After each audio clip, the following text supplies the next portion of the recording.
What I like about the brand new song you just did, I think you spoke a lot of your truths on it, right? 100%. What have been the biggest doubt you ever had being an entertainer and a musician? That I'll be able to feed my family with what I do. Biggest doubt. Wow. Yeah, 100%. And I think that's something that everybody can relate with, even if you're not doing something that is as risky as art. So like that's the main thing for me, is that people would, in my family and outside, will see it as something that is real, relevant and important.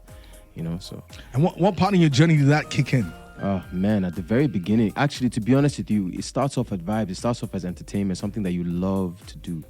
Then you keep doing it. Then it's all you're doing. When you Ladipoe, Johnny Drill, you guys were the most different. Yeah. And you guys are being one of the most successful. So I know that when you signed that deal, did you ever hear things like, what is he going to be doing? 100%. And it came from both sides of the aisle. I think that people probably question me even within the industry. And I think that my fans also question me.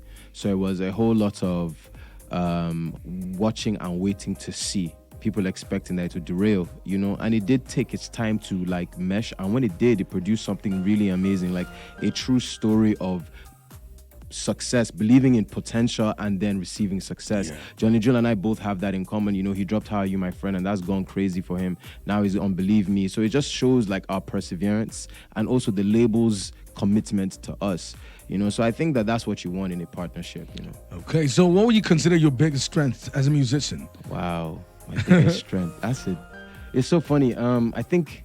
I think my biggest strength is my awareness of who I am as an artist, and it took a while to get there, and also like the role I need to play. And I think because of that, it allows me to stay committed to my like my path, because the path is not easy. Absolutely. Rapper in Nigeria, it's not easy, yeah. So it's like you have to have an extraordinary, supernatural, superhuman form of like dedication. Did you ever feel a type of way when the conversation about hip hop is dead? When you hear the type of conversation, I mean, you are a rapper, right? Yeah. And you've been, it's a genre that is very respected. Yeah. But when you hear comments like that, right? Did you ever feel a type of way? Did you sometimes feel you needed to reply, or did you ever feel any type of way? For sure, definitely. I feel like, but there's different ways. There's people that feel like, okay, I feel this kind of way, so the next thing to do is like to reply back, with the shot. I think I need to reply back by I need to be their lesson teachers. I got a tip, know the trip off the success, cause Afrobeat hit, no be saying hip hop's dead. That's, to be honest, I don't need to be your principal. I don't have time for that. I just come in, give you a bit of knowledge and bounce. The lesson teacher only comes for a couple of hours a day and he's Absolutely. gone. Yeah. So to me, that's how I see myself. It's like, come and give them, like, this is really what it is. And this goes not just to like whoever is making the comments. It goes to the audience base, the fan base. It goes to the artists themselves. It goes to the stakeholders. I have shots for all of them, but not shots. It's more like assignments, instructions, education. Like yeah. Now, Bella Smother, what comes to your mind when you pick someone for a collaboration? I think for me on collaborations, it is a energy thing. I feel like I have to be able to connect with you as a human being, because what else are we making? What else are we doing in the studio if it's not something that is from something real? Cool. And then also, and this is key, I have people around me that I trust. I trust their ears. I trust their taste. The only people around me are people who I trust their taste. So, for instance, that song, there was a friend of mine, a good friend of mine, his name is Bolaji, and we're in the car, I was playing him some music, and he mentioned Buju, because we're talking about another song. So we pulled Buju in the studio for something else. But I trust Bolaji's ear. So he came into the studio, and then we now played the beat for Feeling, and Feeling became what it was. So I think it's also important to have people around you trust. Don't have people whack taste around you at all.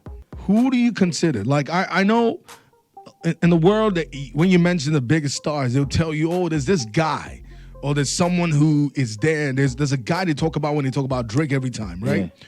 Who is that guy for you that's always there when it comes to picking your music? Oh, deciding what you... Like who's with me. Exactly. Man, I'm not going to lie. That mantle falls squarely on my shoulders. I'm the biggest decision maker in my career, whether it's in business decisions or whether it's in like aesthetic decisions or musical decisions. But what I know is that it is not possible for me to maintain a certain standard for a long time without having people who I also like bring up with me to start to trust their own taste, you know. So like, for instance, the guys you see with me in the room, like Emmanuel's here, Victor is here. That's why they're here now. And you'll notice, like anybody who pays attention to the credits, when the album drops, you're gonna see his name appear in a couple of places. Yeah, you know? It's so the because people you know around you. you also have people you need to trust in your team. You just even gave me another question. Hey God. So if you're going to jack anybody's song right now, who would that be? Tenny. Tenny. Yeah. So you like that song, right? I love the song. I love the artist first and foremost, and then I love the song because, like, I know there may be some people that feel like, you know, that song came from, where did that come from? Like, to me, I see it because Tenny, she ain't got no boundaries, you know. So she can hop. I think, like, musically, she's boundaryless. She can jump on any style, and the way she killed it, as I meant, and the beats. Shout out to Genio, because that beat is just Crazy. activity And from start that's to very finish. different from what Tenny Yeah. had ever done. Yeah, but she does it seamlessly. And I think Exactly. that is where we are similar, is because, you know, there's definitely boxes that they always try to shoot at me with, you know, but I always end up in another place when I drop a song. That's Because good. Guy Man is nothing like Feeling. Feeling is nothing like, you know, whatever song, Jai, you know, so yeah. Now, tell us about the album coming. Oof. And you know, the idea is people talk about EPs now. You don't put out EPs. For you. I put out one EP. I Okay. put out one project, one EP. I think both conversations are super valid. An EP is just shorter and it's something that you want to say right now. An album for me is just, it's supposed to reveal something new about the artist, another the growth, and also hopefully, if you're lucky, it'll touch something in that person as well that make them feel something about themselves, you know. And a lot has happened to me in the last time since I dropped the project. So much that I want to share. And it's about time. The fans have found their own different way of letting me know that it's about time. So I need to answer. And I've been working on new music. And Guy Man is just one of the songs. And Guy Man is heavy. Shout out to Bella. That's good. Shout out to Reward. Are you going to touch on the album coming out? So the album, I mean, I don't know the dates. Okay, but you're dropping it this year. That is the plan. That is the plan. There's a couple of forces that are working, and main one is time. Time is the main thing, you know. And if I hit a particular milestone in the next 2 months, the album's coming out this year. Do you think people need to do more hip hop music here in Nigeria? I think what is happening is the way it probably should happen. The most popular sound is going first, naturally. So it's that train that is leaving the station. But mind you, you know, the thing about trains is that usually they have carriages that are coming behind them. Yeah. So one of the carriages is the sounds. So there's other sounds that are coming, maybe more hip-hop based stuff, maybe more reggae based stuff, maybe some disco based stuff, whatever it is. My point is that other sounds will now follow that popular sound. So for me, it's about making sure the music that has that heavier rap feel to it is also part of it. And when I mean heavier rap feel, it depends on what kind of bounce is on. Like Guy Man is an Afrobeats track.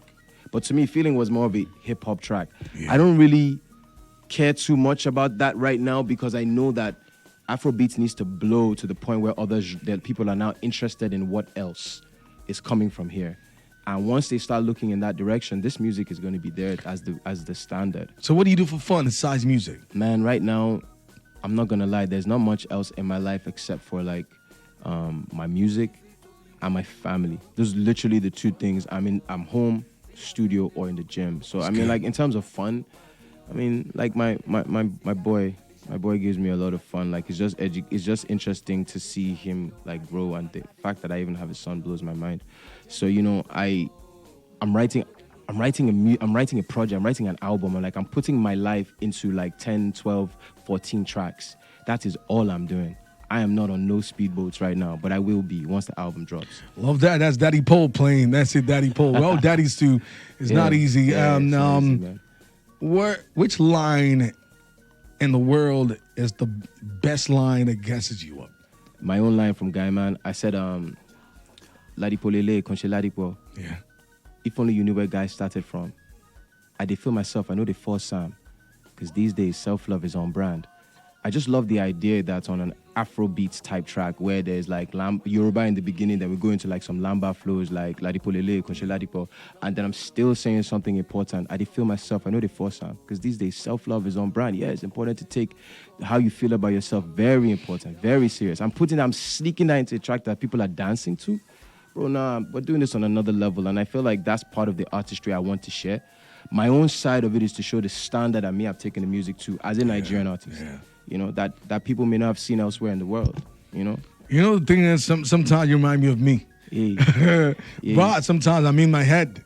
And it's okay to say I'm the best. There's nothing wrong in saying that. And because sometimes the kind of energy you put out, sometimes people might get it, people might not. But Just you know that's actually the energy that you need to go to your own next level. Yeah. So, I mean, how else am I going to reach the next rung of the ladder? It's pretty high up. You know, so I need to gas myself all the way up, you know. And the thing is, well, I'm lucky that I have a career where there's also substance to the hype.